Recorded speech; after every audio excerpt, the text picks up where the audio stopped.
তো মেইন কথা হচ্ছে যে আমরা সিস্টেম সলভ করতে চাই। সিস্টেম সলভ করার জন্য আমরা অবশ্যই আগে নিউটনের তিনটা সূত্র, গতির তিনটা সূত্র আমরা পড়েছিলাম। তার মধ্যে নিউটনের দ্বিতীয় যে সূত্রটি ছিল সেটা আমাদের নিশ্চয়ই মনে থাকার কথা। ওটা সিম্পলিফাইড ভার্সন হচ্ছে F equals to M A. এটা মানেটা কি দাঁড়ায়? এটা মানে হচ্ছে একটা বস্তু, লেটস সে ওর এখানে একটা বল আছে যার মাস হচ্ছে এম। ওকে, এখন এই বলের উপরে বিভিন্ন বিভিন্ন প্রকারের ফোর্স কাজ করতেছে। এই ফুটবলটার উপরে বিভিন্ন প্রকারের বল কাজ করতেছে। লেটস সে এদিক থেকে কেউ একজন লাথি মারতেছে, এদিক থেকে কেউ একজন লাথি মারতেছে, এদিক থেকে কেউ একজন লাথি মারতেছে। প্লাস নিচের দিক থেকে আবার গ্র্যাভিটি ওকে নিচের দিকে টানার চেষ্টা করতেছে এম জি বল দিয়ে অবশ্যই। এখন ধরি যে এখানে F1 F2, সরি এটা তো F2 হবে না, এটা হচ্ছে mg। সো এটা এটা F2 আর ওই পাশের বলটাকে আমি নাম দিলাম F3। সো এই ফুটবলটার উপর যেই যতগুলি ফোর্স কাজ করছে সেটার ভেক্টর সামেশন বা ভেক্টর যোগকে আমি নাম দিলাম Fnet।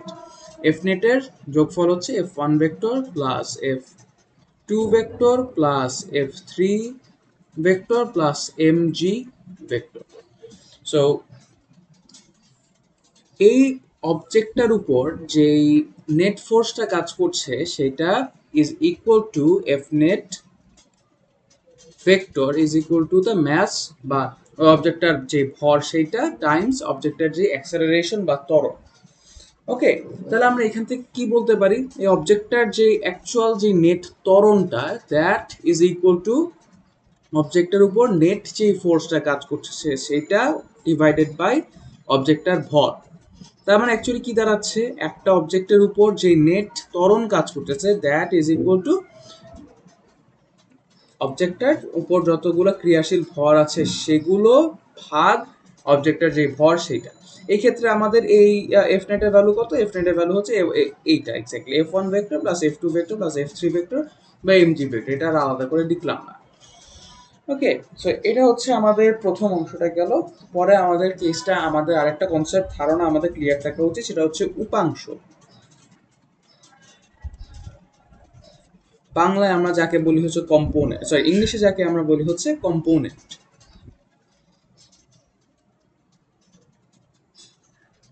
ওকে, সো এটা প্রিটি মাচ একটা সিলি টপিক, তাও একটু ছোঁয়া দিয়ে যাচ্ছে এই টপিকটার।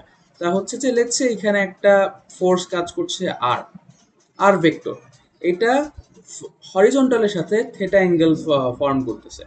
তো এই আর ভেক্টরটার হরিজন্টাল বরাবর যে কম্পোনেন্টটা হবে বা উপাংশটা হবে সেটার ভ্যালু কত হবে? সেটার ভ্যালু হবে আর কস থেটা। অ্যান্ড এটার যে লম্ব বরাবর যেই বা ভার্টিক্যাল বরাবর যে উপাংশটা হবে সেটা হবে হচ্ছে আর সাইন থিটা। Pretty simple. তো আমি যদি এখন বলি লেটস সে এই হলো একটা দেয়াল, এই হলো একটা দেয়াল। এই দেয়ালের মধ্যে এখানে একটা লেটস সে একটা দড়ি দড়ি দিয়ে আমি এখানে একটা বলকে এভাবে ঝুলায় রাখছি। ওকে, সো অ্যান্ড এমনি এমনি তো আর ঝুলে থাকার কথা না। আমি ধরো এদিক থেকে একটা ফোর্স দিয়ে টেনে এটাকে এই দেয়াল থেকে দূরে টেনে এনেছি। সো এই বলটা এই এই অবজেক্টটাই পেন্ডুলামের, লেটস সে এটা একটা পেন্ডুলামের বব। এই পেন্ডুলামের ববের উপর কি কি ফোর্স কাজ করতেছে? এদিকে একটা রশির ফোর্স কাজ করতেছে যাকে আমরা টেনশন বা টি নামে চিনি। অ্যান্ড এদিকে একটা ফোর্স কাজ, এদিকে আমার এক্সটার্নাল একটা টান দেওয়া ফোর্স কাজ করতেছে বা বল কাজ করতেছে, যাকে আমি ক্যাপিটাল এফ নামে চিহ্নিত করেছি। তো এখন এই যে টি যেই ফোর্সটা, এটা উপাংশগুলো কি কি হবে? আমি ধরি এই যে এখানে যেই কি হইতেছে বারবার, হ্যাঁ এখন ঠিক আছে। এই যে এই রশিটা দেয়ালের সাথে অ্যাঙ্গেল করে আছে, কোণ করে আছে থেটা, তাহলে অবশ্যই এই অ্যাঙ্গেলটা কি হবে? এই ভিতরের অ্যাঙ্গেলটা হবে হচ্ছে π/2 মাইনাস থিটা, কারণ এটা অবশ্যই π/2 বা 90 ডিগ্রি। তো এখন তাহলে এই টেনশনটার এই বরাবর কম্পোনেন্টটা কি হবে? এই বরাবর কম্পোনেন্টটা হবে হচ্ছে টি সাইন থিটা, অ্যান্ড এই বরাবর যে কম্পোনেন্টটা হবে বা ভার্টিক্যাল বরাবর যে কম্পোনেন্টটা হবে সেটা হবে টি কস থিটা। এভাবেও চিন্তা করতে পারি যে এইটা আর এইটা, এই কোণ আর এই কোণ, এই দুইটা একটা একটা অল্টারনেট অ্যাঙ্গেল। তাহলে যে এই দুটা অ্যাঙ্গেল অবশ্যই সমান, তাহলে টেনশনটার এই বরাবর যে কম্পোনেন্টটা হবে ভার্টিক্যাল বরাবর এই কোণের সাথে যেই দিকটা আছে সেই দিক বরাবর যে অ্যাঙ্গেলটা হবে সেটা হবে হচ্ছে টি কস থিটা, অ্যান্ড তার জাস্ট পারপেন্ডিকুলার বা লম্ব দিকে যে কম্পোনেন্টটা হবে সেটা হবে হচ্ছে T sine theta. I guess pretty much সবাই এখানে ক্লিয়ার হয়ে গেছো। এগুলো এমন কঠিন কোনো জিনিস না, খুবই বেসিক জিনিসপাতি। আচ্ছা, এটাকে ইয়ে না করে নেক্সট পেজে যাই। ওকে, ব্যাকগ্রাউন্ডটা পাল্টাই দিই, আমার কাছে কালো ব্ল্যাক ব্যাকগ্রাউন্ডটা বেশ ভালো লাগে দেখতে। ওকে, এখন সিস্টেম সলভ করার কিছু বেসিক নিয়ম আছে। প্রথম নিয়ম হচ্ছে বলগুলোকে চিহ্নিত করা। বলগুলোকে চিহ্নিত করা। দেন হচ্ছে বলগুলোকে উপাংশে ভাগ করা।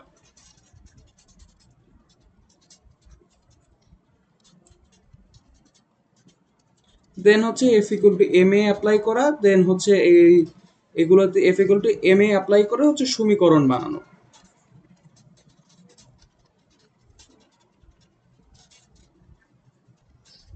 দেন এই যে বানানো সমীকরণগুলো আসবে, এই সমীকরণগুলোকে সলভ করে দিলেই আমাদের অঙ্ক হয়ে যাবে। ওকে, প্রিটি মাচ ব্যাপারটা সিম্পল। আমি আগের যে উদাহরণটা দিয়েছিলাম, যে এই যে প্রিভিয়াস পেজটাতে, এখানে আমি যে উদাহরণটা দিয়েছিলাম যে এখানে একটা বল, একটা বব এভাবে একটা রশি দিয়ে একটা দেয়ালের সাথে ঝুলানো আছে, এদিকে এফ কাজ করছে, এদিকে রশি টি কাজ করছে, তাহলে এই দুইটা কম্পোনেন্ট, একটা হচ্ছে টি কস থিটা, একটা টি সাইন থিটা। সো আমি এই পুরা এক্সাম্পলটার মধ্যে আমি প্রথমে বলে নিয়েছি এখানে কাজ করছে যে দুইটা বল, একটা হচ্ছে টেনশন টি আর একটা হচ্ছে ক্যাপিটাল এফ, যেটা আমি বাইরে থেকে দিচ্ছি, আর একটা থার্ড আর একটা ফোর্স অবশ্যই কাজ করছে, সেটা হচ্ছে নিচের দিকে এমজি কাজ করছে। অবজেক্টের ম্যাস ধরে নিলাম আমি স্মল এম, তো এম জি একটা ফোর্স কাজ করছে, এফ ফোর্স কাজ করছে, টি ফোর্স কাজ করছে। বাস আমাদের সিস্টেমটা বা এই ব্যবস্থাটার আমাদের যে ফোর্সগুলি কাজ করছিল সেগুলো আমি আইডেন্টিফাই করে ফেলেছি। ডান। এখন জাস্ট এই ফোর্সগুলোকে আমি ভার্টিক্যাল আর হরিজন্টাল, লম্ব এবং আনুভূমিক দুইটা করে কম্পোনেন্টে ভাগ করবো। যেমন একটি যে ফোর্সটা, এটাকে আমি লম্ব যে উপাংশ টি কস থিটা, টি সাইন থিটা হচ্ছে আমাদের আনুভূমিক উপাংশ ভাগ করলাম। এফ এর জাস্ট আনুভূমিক উপাংশই আছে, তাও আবার নেগেটিভ বা বাম দিকে, যেটা কিনা জাস্ট এফ, এটার আর লম্ব কোনো উপাংশ নাই। এমজি তদ্রূপ ভাবে এমজি শুধুমাত্র একটা নিচের দিকে একটা ভার্টিক্যাল উপাংশ বা লম্ব উপাংশ আছে, এটার কোনো আর হরাইজন্টাল বা আনুভূমিক কোনো উপাংশ নাই। বাস প্রিটি মাচ এগুলো। পরে হচ্ছে এখান থেকে আমরা বাকি কন্ডিশন অনুযায়ী T sine theta equal to F, T cos theta equal to m g, এগুলো দিয়ে দিয়ে আমরা আস্তে আস্তে এই তিন চারটা দুইটা ইকুয়েশন পাবো। পরে ওগুলোকে সলভ করে আমরা টি এর ভ্যালু, এফ এর ভ্যালু এগুলো বের করে নিয়ে আসবো। এগুলো সাধারণত প্রশ্নে চাওয়া হয়ে থাকে যে টি এর ভ্যালু কত, সিস্টেম থেকে টি এর ভ্যালু বের করতে বলে, এফ এর ভ্যালু বের করতে বলে। মাঝে মধ্যে সাধারণত এমটা দেওয়া থাকে, এমটা দেওয়া থাকে। ওকে, সাধারণত টি এফ এগুলি সাধারণত বের করতে বলে থাকে। ওকে, তো এখন আমরা নেক্সট পেজে যাই।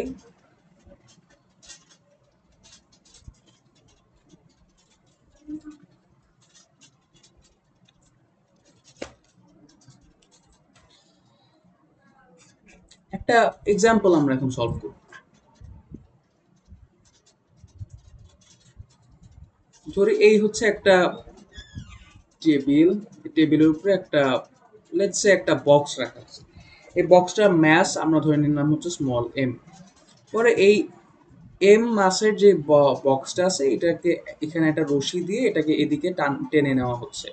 অ্যান্ড টানার কারণে এই বক্সটা, একটু টোটাল বক্স আর রশি পুরো সিস্টেমটা এ নট ত্বরণে, এ নট ত্বরণে এই দিকে ডান দিকে চলমান আছে। ওকে, সো এখন এই অবজেক্টের উপর যে ফোর্সগুলি কাজ করছে সেগুলো আসলে কি? অবশ্যই এইদিকে যেহেতু কিনা একটা টেনশন কাজ, যেহেতু একটা রশির ব্যাপার চলে আসছে, রশি, চেইন, তারপর হচ্ছে শিকল ইত্যাদি জিনিসের ক্ষেত্রে আমরা টেনশনের ধারণাটা নিয়ে আসি। ওকে, সো যেহেতু কিনা একটা টেনশন কাজ করতে, একটা রশি আছে, ডেফিনেটলি একটা টেনশন কাজ করতেছে, এখানে কোনো সমস্যা নাই। পরে এখানে একটা অবশ্যই অবজেক্টটা যেহেতু কিনা একটা রিয়েল অবজেক্ট, তাহলে অবশ্যই ওর একটা ভর আছে, এবং ভর যেহেতু আছে, যেহেতু পৃথিবীতে আছে, তাহলে ডেফিনেটলি ওর উপর একটা মাধ্যাকর্ষণ শক্তি কাজ করবে, তাহলে নিচের দিকে আমি আন্দাজ করে নিতেই পারি একটা এমজি কাজ করতেছে। এখন সাধারণত একটা সারফেসের উপরে যখন একটা অবজেক্ট থাকে, আমরা জানি নিউটনের তৃতীয় সূত্র অনুযায়ী যদি কোনো বস্তু কোনো অন্য কোনো একটা বস্তুকে একটা বল প্রয়োগ করে, তাহলে ওই প্রথম বস্তুটাও এই দ্বিতীয় বস্তুটার প্রথম বস্তুর উপরে আরেকটা বল অপোজিট দিকে ইকুয়াল ম্যাগনিটিউডে একটা বল অ্যাপ্লাই করবে। সো ইয়েস, তো উপরের দিকে ধরে নিতে পারি আমরা আরেকটা ফোর্স কাট করতেছে, যেটা কিনা আমাদের নর্মাল ফোর্স এফ এন।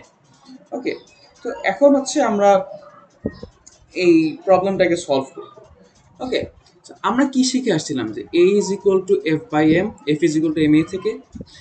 এখন আমি চাচ্ছি এই ইকুয়েশনটাকে একটা পার্টিকুলার ডিরেকশনে অ্যাপ্লাই করতে হবে, একটা পার্টিকুলার দিকে অ্যাপ্লাই করলে আমাদের ইকুয়েশনগুলো সলভ করা, প্রবলেমগুলো সলভ করা অনেক সহজ হয়ে যাবে।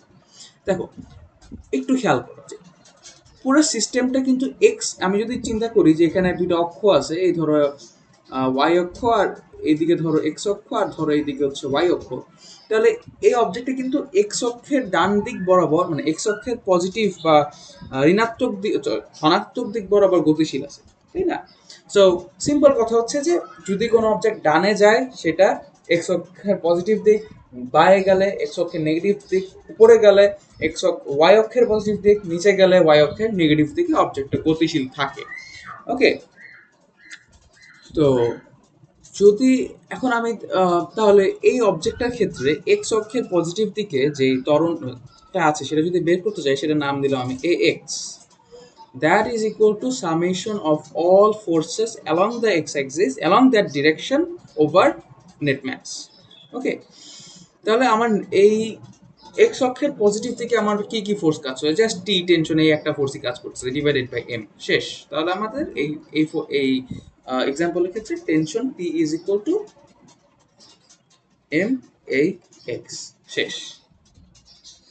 দেন আরেকটা কেস আমরা বলতে পারি যে ওয়াই অক্ষে বরাবর বা লম্ব ডিরেকশন বরাবর আমাদের কি কি কাজ করতেছে। লম্ব ডিরেকশন বরাবর আমাদের কাজ করতেছে হচ্ছে a y equal to net force along the y axis over M.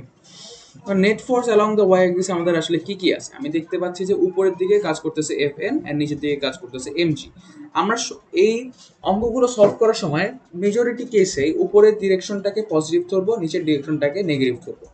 তদ্রূপভাবে ডানের ডিরেকশনটাকে positive ধরবো, বায়ের ডিরেকশনটাকে নেগেটিভ ধরবো, যেভাবে আমরা কোঅর্ডিনেট সিস্টেম বা অক্ষ বরাবর যেভাবে হিসাব করে থাকি। ওকে, তাহলে উপরে এফ এন আর নিচে minus M G, F N minus M G over M. এখন আমরা জানি যে এই অবজেক্টটা উপরে নিচে কোনো গতি নাই, কোনো ত্বরণ নাই ওর উপরে নিচে, তাহলে আমি ধরে নিই যে, তাহলে আমি বলে দিতেই পারি যে a y is equal to zero and F N minus M g by m. তার মানে কি দ্বারা, এখান থেকে আমি বলে দিতে পারি যে F N equal to M G. Okay, I guess pretty much সবাই এই ক্ষেত্রে ক্লিয়ার। পরে যাতে যারা কিনা এই আমার লেকচারটা দেখবা, তাদের জন্য আমি ছবিটা আরেকবার একটু ক্লিয়ার করে রেখে দিয়ে যাচ্ছি।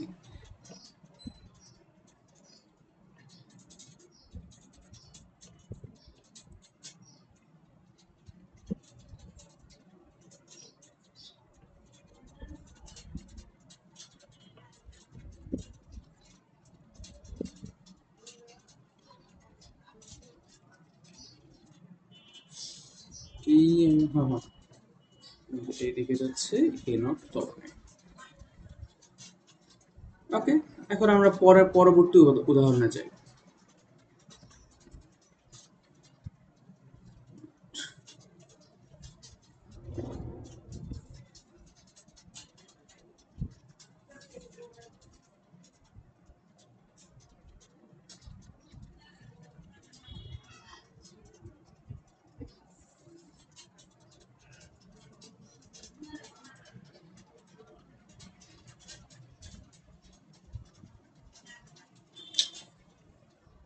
ওকে, সো এখন আমাদের পরবর্তী উদাহরণটা হচ্ছে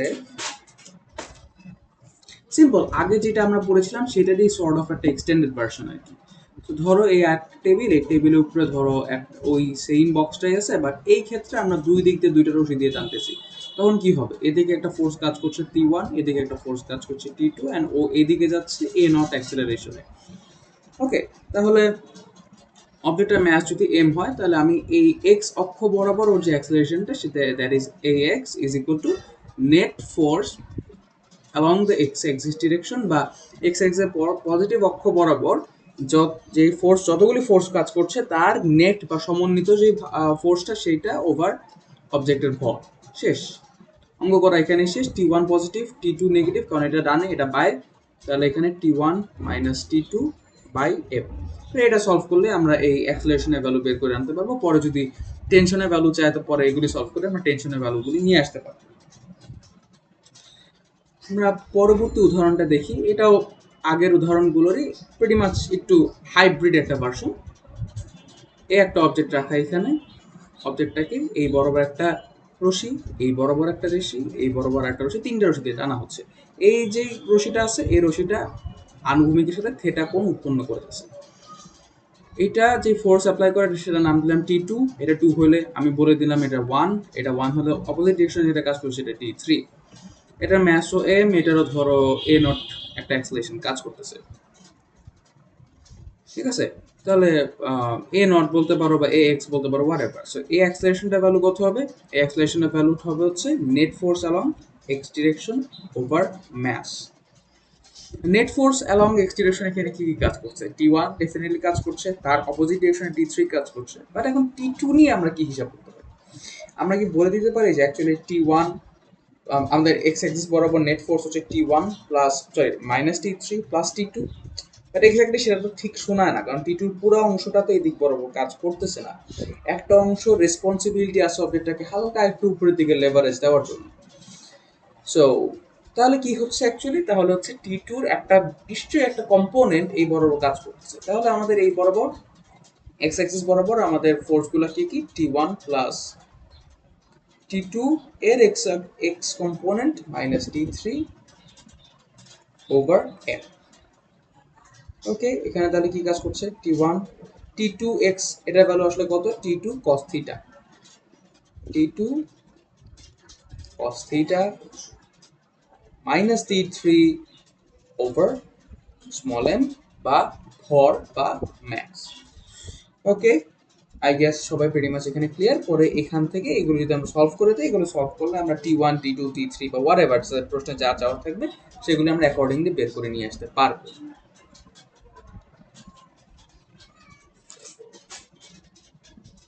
এখন আমরা মুভ করে একটুখানি কমপ্লিকেটেড একটা প্রবলেমের দিকে। বেশি কমপ্লিকেটেড না, ভয় পাওয়ার কিছু নেই।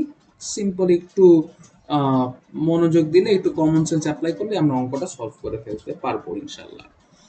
এদিকে একটা ফোর্স কাজ করছে, এদিকে আরেকটা তার দিয়ে অবজেক্টটাকে ছড়িয়ে দিলাম। এখানে একটা ফোর্স কাজ করছে টেনশন T1, এদিক বরাবর একটা ফোর্স কাজ করছে টেনশন T2। এদিকে যে অ্যাঙ্গেল সেটা হচ্ছে 30 ডিগ্রিজ অ্যান্ড এদিকে আমাদের যে অ্যাঙ্গেল সেটা হচ্ছে 60 ডিগ্রিজ। এখন লেটস সে আমাদের এটা একটা রিয়েল অঙ্কই আমরা করি। ওকে, যে এম এই অবজেক্টটার ম্যাস যদি হয়, এই যে এম অবজেক্টটা যেটা আমরা ঝুলিয়ে দিয়েছি এটা ম্যাস যদি হয় 3 কেজি, তাহলে T1 কত, T2 কত? ওকে, সো এখানে কি ঘটতেছে? এখানে হচ্ছে মেনলি একটা অবজেক্টকে আমরা একটা আনুভূমিক, মানে হচ্ছে এটা একটা দেয়ালের ছাদ, একটা রুমের ছাদ আর কি। সো এই ছাদের সাথে আমরা হচ্ছে একটা অবজেক্টকে দুইটা তার দিয়ে এভাবে ঝুলাই দিলাম। এখন তারগুলো আনুভূমিকের সাথে কোণ করে আছে হচ্ছে 30 ডিগ্রি এবং 60 ডিগ্রি। ওকে, সো এখন আমরা জানতে চাই যে আসলে T1 আর T2 এগুলির ভ্যালু অ্যাকচুয়ালি কত। আমরা বলে দিচ্ছি পুরো অবস্থাটা অ্যাকচুয়ালি স্থির অবস্থায় আছে, পুরো সিস্টেমটা স্থির অবস্থায় আছে, তাহলে আমাদের অঙ্ক করাটা মিলে যাবে। ওকে, এই অঙ্কটা অনেক জায়গায় আসে, প্রিটি মাচ ধরো যে অ্যাডমিশনের জন্য খুবই গুরুত্বপূর্ণ। প্লাস এটা হচ্ছে তোমাদের স্ট্যাটিক্সে যে বা ওই যে ম্যাথসের সেকেন্ড পেপারে স্ট্যাটিক্সে যে তোমাদের এই অঙ্কটা আবার তোমাদেরকে করতে হতে পারে, এবং তখন তোমরা সাধারণত লামির সূত্র ব্যবহার করে অঙ্কটা করবা। বাট আমরা দেখি যে আমরা নিউটনের মেকানিক্সে নিউটনের সূত্রগুলো দিয়ে আমরা কিভাবে এটাকে অ্যাপ্রোচ করতে পারি। ওকে, সো এই অবজেক্টটার ক্ষেত্রে এটাকে যদি আমরা নিউটন দিয়ে সলভ করতে যাই, সবচেয়ে ভালো অপশন আমাদের হাতে আছে হচ্ছে একটা ফোর্স ডায়াগ্রাম ড্র করে। ফোর্স ডায়াগ্রাম কি? ফোর্স ডায়াগ্রাম অ্যাকচুয়ালি কিছুই না, জাস্ট এই অবজেক্টগুলোর উপর যে ফোর্সগুলি কাজ করতেছে সেটা একটা ব্লু প্রিন্ট ড্র করা, আর কিছুই না। লেটস সে অবজেক্টটা হচ্ছে আসলে এইটা। অবজেক্টটাকে আমি ছোট একটা মিনিমালাইজ একটা পয়েন্ট ভার্সন নিলাম। ওকে, সো এর উপরে ফোর্স কাজ করতেছে কি কি? T1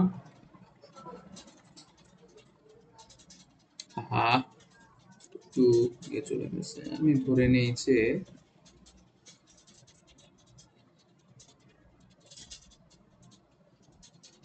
এদিকে T1 T2 অ্যান্ড এদিক বরাবর কাজ করতেছে হচ্ছে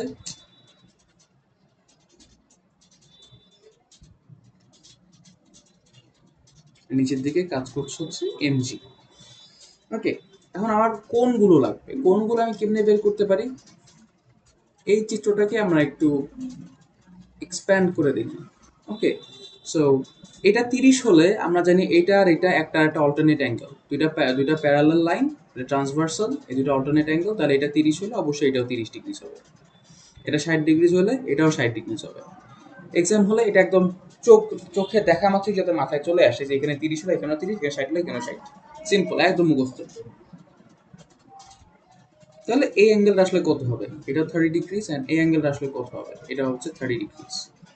ঠিক আছে, তাহলে T1 এর আনুভূমিক বা হরিজন্টাল কম্পোনেন্ট কত আসে আমাদের? T1 cos 30 ডিগ্রিজ এই বরাবর। T2 এর যে আনুভূমিক কম্পোনেন্ট বা আনুভূমিক উপাংশ সেটা কত আসবে? T2 cos, সরি এখানে একটা ভুল হয়ে গেছে, এটা হচ্ছে 60 degrees, T2 cos 60 degrees.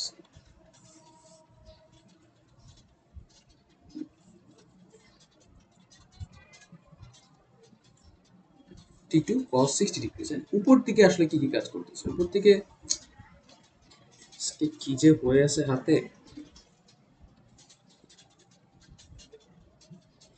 T1, ওকে, তো আমাদের T1 এর আনুভূমিক লম্ব উপাংশ হচ্ছে এই বরাবর T1 sin 30 degrees, and T2 এর লম্ব উপাংশ এই বরাবরই কাজ করছে, সেটা হচ্ছে T2 sin 60 ডিগ্রিজ। ওকে, তাহলে আমরা এখন যদি নিউটনের সূত্রগুলি এক্স অ্যাক্সিস বরাবর অ্যাপ্লাই করতে যাই তাহলে আমরা কি পাবো? net acceleration ax equal to net force along that x axis over mass বা ভর। আমরা জানি পুরো অবজেক্টটা স্থির অবস্থায় আছে, তার মানে এক্স অক্ষ ওয়াই অক্ষ কোনো বরাবরই ওর কোনো অ্যাক্সেলারেশন বা ত্বরণ নেই, তাহলে ax এর ভ্যালু আসবে হচ্ছে 0। অ্যান্ড এক্স অক্ষ বরাবর আমাদের ফোর্স বা বল আসলে কি কাজ করতেছে? এক্স অক্ষ বরাবর আমাদের ফোর্স কাজ করতেছে, একটা হচ্ছে T1 cos 30 degrees, T2 cos 60 degrees, এটা ডানে, এটা বাই, এটা পজিটিভ, এটা নেগেটিভ, এটা পজিটিভ, এটা নেগেটিভ, নেগেটিভ। তাহলে এখানে কি আসবে? T1 cos 30 degrees minus T2 cos 60 degrees over m। এগুলো যদি আমরা সলভ করে আনি তখন আমাদের আসবে T1 cos 30 ডিগ্রিজ, cos 30 ডিগ্রিজের ভ্যালু হচ্ছে √3/2 ইকুয়াল টু T2 হাফ, বা cos 60 ডিগ্রি যার ভ্যালু অ্যাকচুয়ালি হাফ। ওকে, তাহলে আমাদের T2 এর ভ্যালু কত দাঁড়ায়? T2 এর ভ্যালু দাঁড়ায় হচ্ছে T1 √3। ওকে, আই গেস সবাই এখানে বুঝতে পেরেছো ঘটনাটা কি ঘটেছে। পরে হচ্ছে আমরা y অক্ষ বরাবর বা লম্ব দিক বরাবর বা y অক্ষ বরাবর আমরা নিউটনের সূত্র অ্যাপ্লাই করি। Ay equal to net force over mass.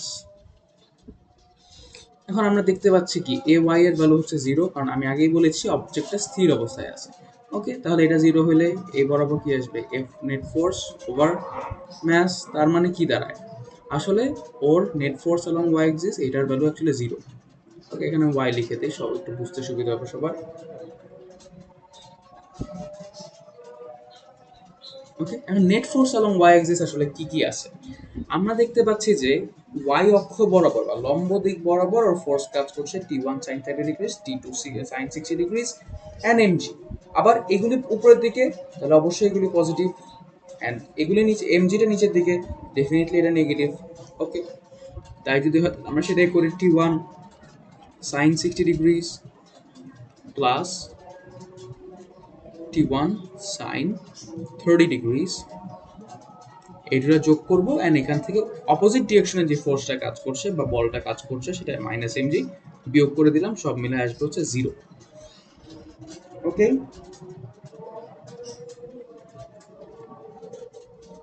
তাহলে আমি দেখতে পাচ্ছি কি এখানে? আমরা দেখতে পাচ্ছি এখানে যে T2 sin 60 degree, sin 60 degree এর ভ্যালু হচ্ছে √3/2,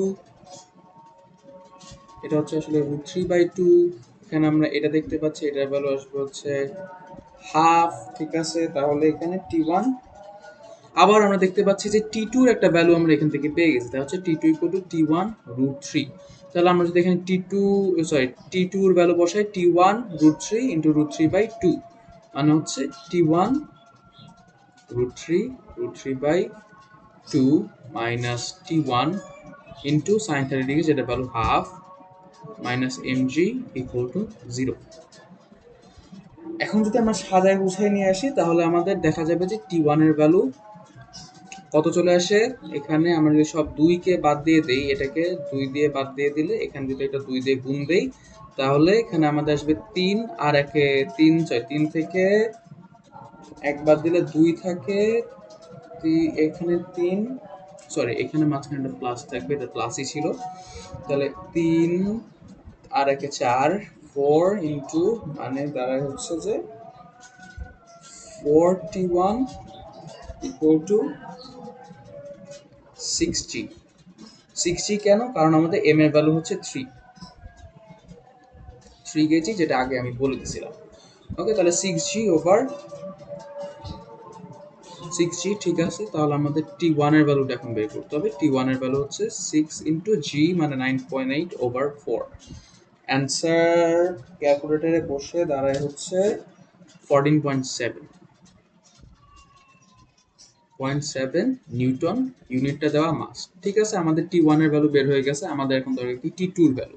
তাহলে আমরা এখন কি করব, সিম্পল এই T1টাকে নিয়ে এইখানে নিয়ে বসাই দিব। এখানে বসাই দিলে কি আসবে, therefore আমাদের T2 এর ভ্যালু আসবে হচ্ছে T1√3, যেটা কিনা 14.7 ইন্টু √3, যেটার ভ্যালু আসে হচ্ছে 25.46 নিউটন।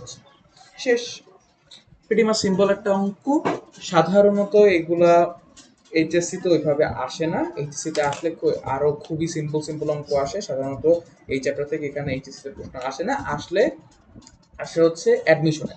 এখান থেকে বুয়েটের অ্যাডমিশনের রিটেন প্লাস হচ্ছে সিগেরুয়েটের এমসিকিউ, আইইউটির এমসিকিউ, তারপর এনিওয়্যার এখান থেকে প্রশ্ন দেওয়াটা খুবই খুবই খুবই খুবই কম। আর অ্যাডমিশনে মেকানিক্সের উপর খুব বেশি ফোকাস করা হয়, সো এইটা অ্যান্ড ফোকাস করা হয় এই টাইপের সিস্টেম সলভিং রিলেটেড অঙ্কে। ওকে, তাহলে এখন আমরা নেক্সট অঙ্কে চলে যাই। এটা খুবই খুবই খুবই খুবই খুবই কমন একটা অঙ্ক, এন্ড এটা বুয়েট, আইইউটি, সিগেরুয়েট, এমসিকিউ থেকে শুরু করে বিভিন্ন জায়গায় আসছে। এটা হচ্ছে পুলির অঙ্ক, সহজ কথায়। এই একটা পুলি থেকে হচ্ছে এক পাশে হচ্ছে, এই পাশে হচ্ছে 5 কেজি ম্যাস, এন্ড এই পাশে হচ্ছে ধরো 3 কেজি ম্যাস তুলে দেওয়া হয়েছে। এদিকে একটা দুইটা রশি, দুইটা দিয়ে ধরো, দুইটার ক্ষেত্রে টেনশন হচ্ছে টি। এখন দুইটার ক্ষেত্রে টেনশন সেম কেন হলো ভাইয়া, এই প্রশ্নটা তোমরা সবাই আমাকে আগেও ক্লাসে করছো। প্লাস এই অঙ্ক করার পরে আমি ডেফিনেটলি শিওর অনেকেই আমাকে ইনবক্সে জিজ্ঞেস করবা যে ভাইয়া এই দুইটা রশির টেনশন সেম কেন হলো। দেখো ভাইয়া, কারণ হচ্ছে যে এখানে সিম্পল একটাই ইয়ে আছে, একটা সিঙ্গেল রশি আছে, যাকে একটা পুলির মাধ্যমে সাসপেন্ড করে দেওয়া হয়েছে দুই পাশে। ওকে, সো আবার এই পুলিটা সাধারণত এই অঙ্কগুলোতে পুলিটা হয় হচ্ছে ম্যাসলেস পুলি। ম্যাসলেস মানে কি, এটা কোনো ভর নাই, এটার কোনো নিজস্ব সাধারণত কোনো মোমেন্ট অফ ইনার্শিয়া থাকে না। সো এটা যদি কোনো মোমেন্ট অফ ইনার্শিয়া বা ম্যাস না থাকে, তার মানে এই পুলিটা কোনো বাধা তৈরি করবে না।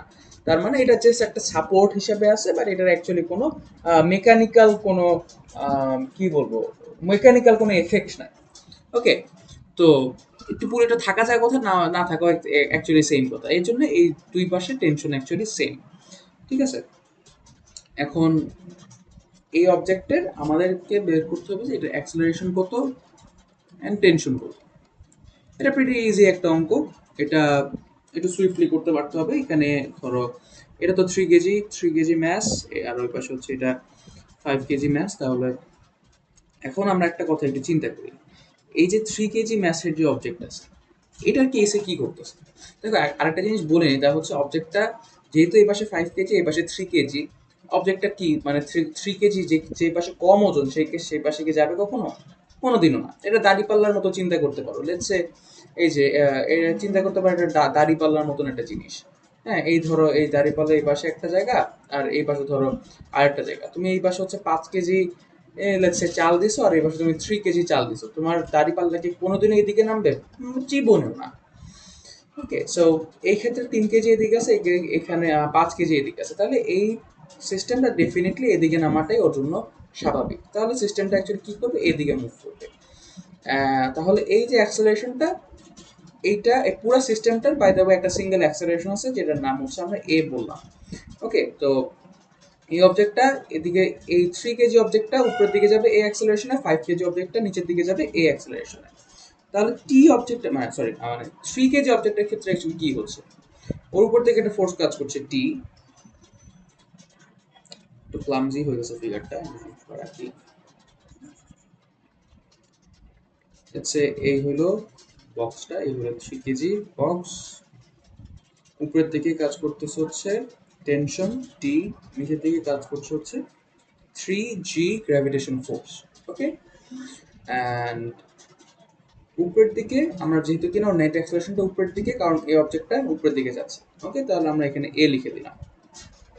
অ্যান্ড 5 কেজি যে বাক্সটা, ওটার ক্ষেত্রে কি হবে, ওটার ক্ষেত্রে হবে হচ্ছে টেনশনটা হচ্ছে উপরের দিকে অ্যান্ড নিচের দিকে 5G ম্যাস কাজ করতেছে, নিচের দিকে 5G গ্র্যাভিটেশনটা কাজ করতেছে, অ্যান্ড এই অবজেক্টের নেট অ্যাক্সেলারেশন হচ্ছে নিচের দিকে, কারণ নিচের দিকে যাচ্ছে। ওকে, তাহলে ওর নেট অ্যাক্সেলারেশনটা কি এই, but in a negative direction. কারণটা কি, কারণ হচ্ছে এটা যদি উপরের দিকে হয়, এটা নিচের দিকে, মানে অফকোর্স একটা ডিফারেন্ট ডিরেকশনে। অ্যান্ড আমরা সাধারণত আমাদের কনভেনশন হচ্ছে আমরা উপরটাকে পজিটিভ করি, নিচেরটাকে নেগেটিভ করি, এটা পজিটিভ হলে এটা নেগেটিভ। ওকে, তাহলে আমাদের 5 কেজি ম্যাসের জন্য আমরা যদি চিন্তা করি, 5 কেজি ম্যাসের জন্য আমাদের কি, আমাদের ওয়াই অক্ষ বরাবর নেট ফোর্স কি কি কাজ করছে, টি মাইনাস 5G। ওকে, এটা যদি আমাদের নেট ফোর্স হয় তাহলে দ্যাট ইজ ইকুয়াল টু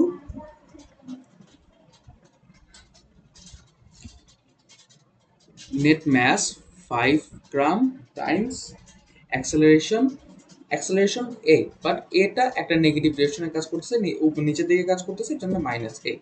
ওকে, তাহলে আমাদের এখান থেকে আমাদের টেনশনের ভ্যালুটা কি আসবে, টেনশনের ভ্যালু আসবে হচ্ছে 5G মাইনাস 5A। দেন 3 কেজি ম্যাসের জন্য আমাদের কি দাঁড়ায়, 3 কেজি ম্যাসের জন্য আমাদের হচ্ছে উপরের দিকে টি মাইনাস 3G, 3 কেজির জন্য টি মাইনাস 3G, অ্যান্ড সব মিলাই হচ্ছে এটা হচ্ছে আমাদের নেট ম্যাস, যেটা mass 3 into net acceleration small a. এটা পজিটিভ দিক, পজিটিভ এ, কারণ হচ্ছে এটা উপরের দিকে কাজ করতেছে। ঠিক আছে, তাহলে আমাদের টেনশনের ভ্যালু কি দাঁড়ায়, টেনশনের ভ্যালু হচ্ছে 3G প্লাস 3A। ওকে, এখন এখানে আবার একটা ছিল যে 5G মাইনাস 5A, তাহলে এই দুটাকে ইকুয়েশনকে ইকুয়েট করলে আমরা পাবো হচ্ছে 5G minus 5A equal to 3G plus 3A। তাহলে এখন যদি আমরা এই সবগুলোকে একত্র করি, অ্যাসিমিলেট করি, তখন আমাদের কি আসবে, 8A equal to twice G। তার মানে আমাদের অ্যাক্সেলারেশন দ্বারা হচ্ছে 2/8G। দেন এটা যদি এখন আমরা টেনশনের জন্য সলভ করতে চাই, তখন আমাদের কি করতে হতো, তখন আমাদেরকে অ্যাক্সেলারেশন ধরে কাজ করতে হতো। অ্যাক্সেলারেশন ধরে কাজ করা যেত, অর হচ্ছে আমরা জাস্ট এই অ্যাক্সেলারেশনটাকে নিয়ে এখানে এই ইকুয়েশনে নিয়ে পুট করে দিব। সিম্পল হচ্ছে T is equal to 3G plus 3A, মানে হচ্ছে 3G প্লাস 2/8 2/8G ইন্টু আগের একটা 3 ছিল 3, পরে এটা সাজায় গোছায় যা আসবে সেটা হবে আমাদের টেনশন। Very simple.